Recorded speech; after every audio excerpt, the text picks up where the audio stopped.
It is the Ed Till Show, Starcom Radio Network. You know, yoga, when I was a kid, people were like, yoga? Are you crazy? That's wild stuff, yoga. Yoga's come a long way. In terms of people who've had surgery, they're going to say, well, it's yoga. I can barely move. But as we all know, regardless of the kind of surgery, surgery patients are up and walking from the most complex surgeries faster than ever. So there is healing to moving the body. But yoga sounds like, whoa, forgive the pun, it sounds like a stretch, you know. So Teresa Power is back on the show. Hey, Teresa, how are you today? I'm great. How are you? You know, I'm interested in having a breakthrough with some of the stereotypes of yoga, and people thinking, wow, yoga, I just had surgery. I'll get back to yoga class in about 6 months. It's going to be hard for them to see how yoga could actually be part of their recovery, but it is, right?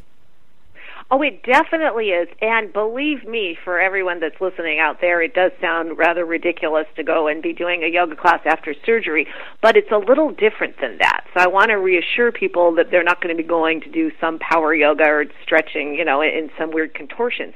What it's really all about post-surgery is just restorative yoga, focusing on the breath, doing some simple breathing exercises to help with the anxiety and stress post-surgery. So is it custom, in other words, depending on the actual surgery, or are there, you know, some starting points everybody in recovery can start thinking about? What's the best way to begin? Everyone can. That's a good point. And everyone can start thinking about it. It doesn't have to necessarily be custom. In fact, there has been a study in the International Journal of Yoga about the influence on yoga on post-operative outcomes in surgery for breast cancer patients. And what it all is anybody right now that's just had surgery, they can really just focus on your breath, because basically yoga is a combination of your breath and then moving your body, right? So just by focusing on your breath and just learning to take some deep breaths in and out through your nose, that's actually a yoga posture, even if you're just lying down on your back after surgery, and you can put a pillow underneath your knees. That's what restorative yoga is all about, is using props to kind of help your body get into these poses. And just lie there on your back with your palms up and just take some deep breaths and close your eyes, and deep belly breaths. So you're breathing down at your belly and you're inhaling, and then you're exhaling slowly. Even doing this for like 10 breaths can really calm your mind and your body. See? And you got to be gentle, right? I mean, this should be very, very careful when you do it, right? Oh, yes, definitely. Yeah. Oh, yes. Kind of a touch. Obviously, yeah. I mean, it depends on what kind of surgery you've had, too. I mean, but yes, very, very gentle. It's called restorative yoga. So you're using props, you're using pillows. You're not jumping back into doing, you know, I don't know, down dog or all these kind of things. Yeah, no, exactly. It's very right. slow. Good. It's very slow, and one of those, like I said, just lying down on your back with your palms facing upward, and just putting a pillow under your knees. That can really go a long way, just by that breathing. It's all about just the breath, like I said, and because yoga is a form of mindfulness, and once you kind of quiet your mind, you become less stressed and less anxious, because you're focusing on something other than right. Not always easy to do after surgery, because you have a lot of questions that are unanswered, but necessary to do. All right, so here's something that's in the report from CNN, and I want to run it by you. Is there evidence that you've seen, or do you agree with this, that it actually decreases recovery time, or is it a comfort? And the recovery is going to take the same amount of time. You're just going to feel better because you're better oxygenated and you're, you know, relieving stress. Which is it, do you think? Well, I think that it can reduce the recovery time if you do proper breathing techniques and you do some very gentle exercises with your body, even like lying down and putting your feet up the wall, right? That also is helpful. And I think that it does. It's a little combination of what you said, the two of them. But I really believe that it can shorten the recovery time. All right. Okay. if you really just focus on that breathing, because it reduces the anxiety. And part of the problem when you come out of surgery, you're anxious, you don't know what the outcome is, you're mad that you can't get back into your routine, whatever it is, there's a lot of emotions that go on there, and that's normal. But to be able to focus on regulating those emotions, almost like a meditation, it can really go a long way to your recovery. And there are studies on this about this mindfulness and changing the way that your mind works, and it helps with your brain waves.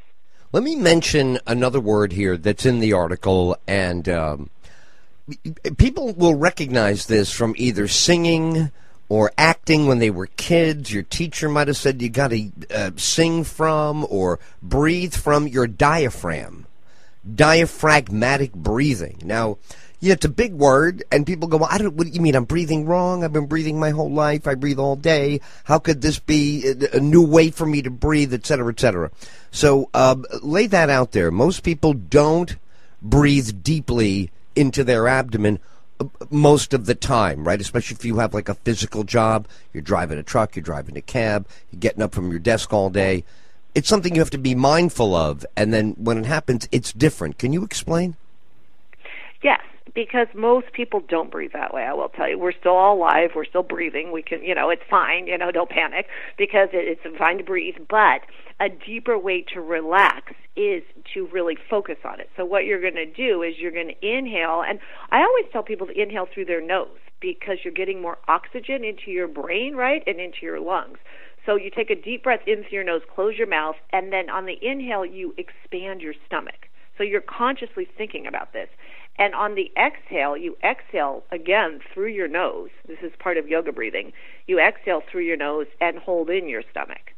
So you're really focusing. Now, what happens in there? Low. You got to tell me what happens in there. The thing I remember from childhood in the wintertime was close your mouth, breathe through your nose. The air is warmer when it comes through your nostrils than if you just take it in through your mouth. That one I got straight as a kid. But I am confused. If the mouth is bigger than the nostrils are, what is the benefit to breathing through the nostrils when temperature's not an issue? Oh, I I didn't know about the temperature. That's very interesting. I just learned something new by you telling me that. But that's on the side. But basically, yes, because the mouth is a larger air. Obviously, you're getting you think you're getting more oxygen if you breathe through your mouth, but that's not true. If you close your mouth and breathe in through your nose, you are slowing your breath down, because if you're breathing in through your mouth, it's easier to hyperventilate, and you're really not getting, I mean, you can try it, or anyone out there that's listening, you can just take a deep breath in through your mouth, and you'll feel a little bit shorter of breath, whereas if you slow it down and breathe deeply through your nose, you're going to slow it down and actually get more oxygen into your lungs, is where you want it to be, because you want to oxygenate your body. That's it. And mouth breathing actually will simulate the fight or fight response, because you're kind of, sometimes when you're mouth breathing, you like almost pant. It's very shallow. Right. I know it's the opposite of what it seems like. Exactly. It's the opposite of what it looks like. Great. And you'll feel it. Awesome. No, it's good. That's the kind of explanation I think sticks with people, because now they get that. Now, we've been talking about restorative yoga. Vinyasa, am I pronouncing that correctly? Is that a word for restorative yoga? Yes, vinyasa is a slow down. Well, yes, a type of restorative yoga. Yeah. So what is it? Where does it come from? What's the origin of vinyasa? Well, the vinyasa flow, there's all kinds of different yogas, and they all come from the same place. They all come from India, and then there was different techniques that were brought over to the United States. There's different teachers that came over here and brought the yoga, to us. And so one of them is vinyasa, which is a slower kind of restorative yoga. Then there's the power yoga. There's the hatha yoga, which is just doing yoga poses. And really what I find is fascinating about yoga is that when it was originated in India, everyone had a specific guru most of the time that would teach them specifically what that person needed, right? From the yoga. And now, as it's been brought to the United States, we have teachers and then we have classes and everything else. So it's just a bit different. But I just think that's kind of fascinating, because I think ultimately people need to rely on themselves. So if they go into a class or do the yoga, they have to really feel their own body because they don't have a specific guru that's attached to them, right? So people need to really pay attention to themselves and see what feels right for them, because there's all kinds of yoga out there, and it just depends on your situation. Wow. Like if someone had surgery, they're going to have to do obviously a restorative type class, which is still effective and it's good for that particular person. Whereas if you're hardy and strong and you may want to do a power yoga class or or a Ashtanga class, or there's something out there for everybody, and you can't just brand it for one kind of yoga. Our guest is Teresa Ann Power on the Ed Till Show, Starcom Radio Network, a renowned yoga expert and author of the best-selling award-winning book that we've talked about before on the show, but I want to give it a nice solid plug right here, The ABCs of Yoga for Kids. It sold hundreds of thousands of copies worldwide, translated into 4 languages. She's also the founder of Kids Yoga Day, we've talked about on the air, a global event designed to help children celebrate their health and fitness through yoga. Now, the website is abcyogaforkids.com. That's abcyogaforkids.com.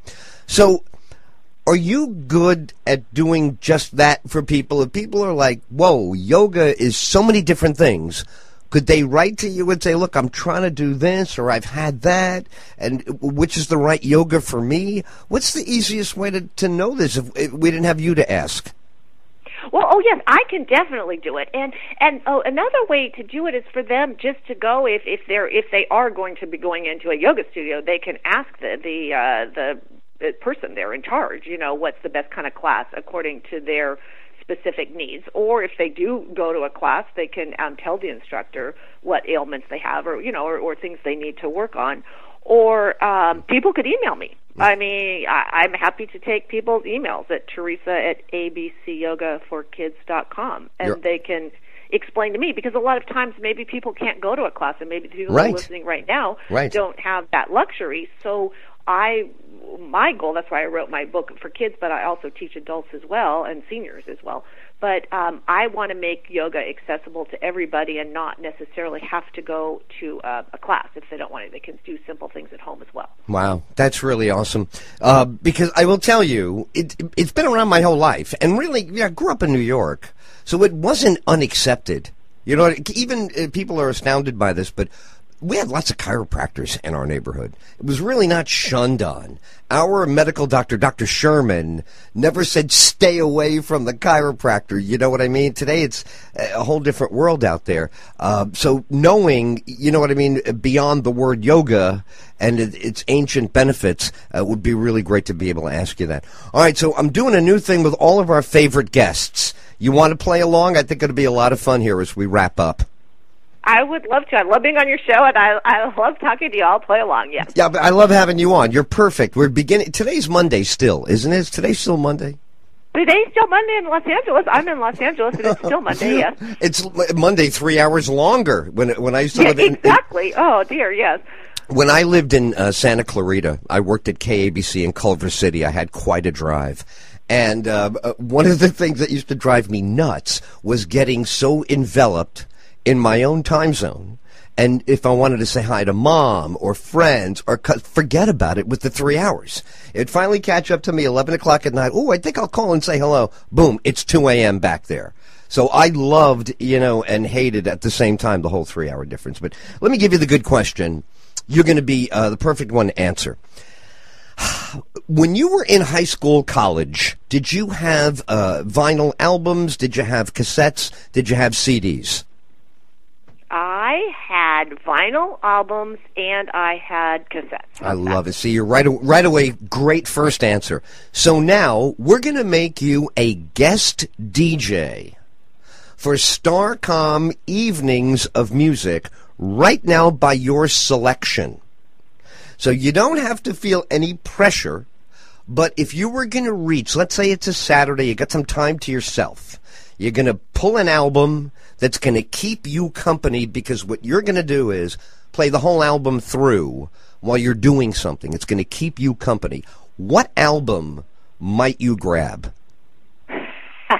The first thing I thought of, and I don't know why, but just to keep me going and energized, is Fleetwood Mac Rumors. I don't know. I just thought of that. I'll date myself, but that's the album I thought of. That is an amazing choice. Now, see, right away, you've picked one of the great selling albums of all time. Perfect. So that's it. Our album of the evening tonight from you, Teresa, is going to be Rumors, Fleetwood Mac. Oh, my gosh, how exciting. Oh, isn't this great? That is fabulous. Fabulous. We came up with this over the weekend because what we're doing now is, there's only so much news that people can take, especially after last year. Last year, we felt like the firehouse. We were on call 24 hours, guests, everything. The whole world's changing every 2 minutes. We think this year we're ebbing and flowing a little.